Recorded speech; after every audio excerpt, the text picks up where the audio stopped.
always been fascinated by the mystique of Hawaii. The islands held a certain magic, a blend of serene beauty and deep-rooted mythology that intrigued him. So, when he received an offer to work as a marine biologist on Oahu, he jumped at the opportunity. Little did he know, the legends of the islands were more real than he could ever imagine. Tony moved into a small, quaint cottage on the North Shore, nestled between the ocean and the dense jungle. His evenings were often spent wandering the beach, collecting shells, and soaking in the tranquility. It was during one of these evening strolls that he first heard the whispers. The sound was faint at first, a soft murmur carried on the wind. But as the days passed, the whispers grew louder, more insistent. They seemed to come from the jungle, beckoning him to venture deeper into the unknown. Despite his better judgment, Tony's curiosity got the better of him. One moonlit night, Tony decided to follow the whispers. Armed with a flashlight and a sense of adventure, he entered the jungle. The dense foliage closed in around him, and the air grew thick with an eerie silence. As he ventured further, the whispers turned into a rhythmic chanting, and he felt a chill run down his spine. Suddenly, the path opened into a clearing. The moonlight illuminated ancient petroglyphs carved into the rocks, depicting scenes of warriors and battles long past. Tony's eyes were drawn to a particular figure, a warrior holding a spear, his eyes hollow and haunting. As he stood there, mesmerized by the ancient carvings, he felt a vibration beneath his feet. The ground trembled, and a distant drumming echoed through the jungle. Tony's heart raced as he turned to leave, but his feet wouldn't move. It was as if an unseen force was holding him in place. Then he saw them, an ethereal procession emerging from the jungle.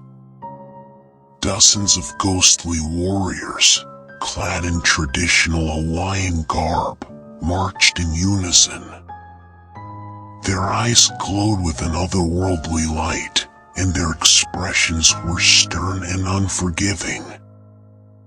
Leading them was the warrior from the petroglyph, his hollow eyes now fixed on Tony. Panic set in as Tony realized he was witnessing the Nightmarchers, the legendary spirits of ancient Hawaiian warriors doomed to roam the earth. He remembered the warnings he had heard from the locals: never look directly at the Nightmarchers, and if you ever encounter them, lie face down on the ground in respect. But it was too late. The warrior leader pointed his spear at Tony, and a deafening silence fell over the jungle. The air grew colder, and Tony's breath came out in visible puffs. The Nightmarchers surrounded him, their chanting growing louder, more intense. Tony fell to his knees, his eyes pleading for mercy. The warrior leader stepped forward, raising his spear. Tony squeezed his eyes shut, waiting for the end. But instead of the fatal blow, he felt a searing pain on his chest. He opened his eyes to see the warrior pressing his hand against Tony's heart, a glowing symbol burning into his skin. The world around him spun, and the last thing Tony heard before losing consciousness was the fading chant of the Nightmarchers. When Tony awoke, he was lying at the edge of the jungle, the sun rising over the horizon. He clutched his chest, feeling the still warm symbol etched into his skin. The whispers were gone, but the mark remained, a constant reminder of his encounter with the Nightmarchers.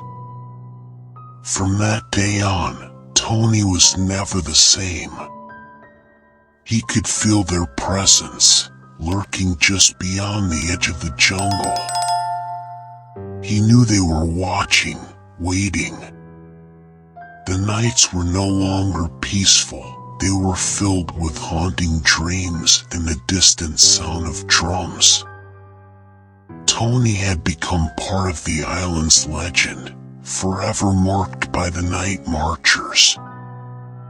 And as the locals had warned, once the Nightmarchers set their sights on you, there was no escape.